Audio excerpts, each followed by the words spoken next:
Fala galera aí, ó. Alternador novo dando barulho aí no Fusqueira. Dando barulho cabuloso aí. Parece ser rolamento. Funcionar ele aí pra ver.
Então galera, esse aí é o barulho que tá dando aí.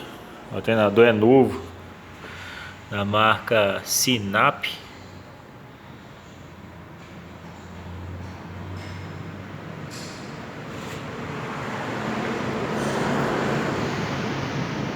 E a solução é agora eu vou desmontar ele aqui, vou levar lá onde foi comprado, entregar na mão do cara lá, tem garantia.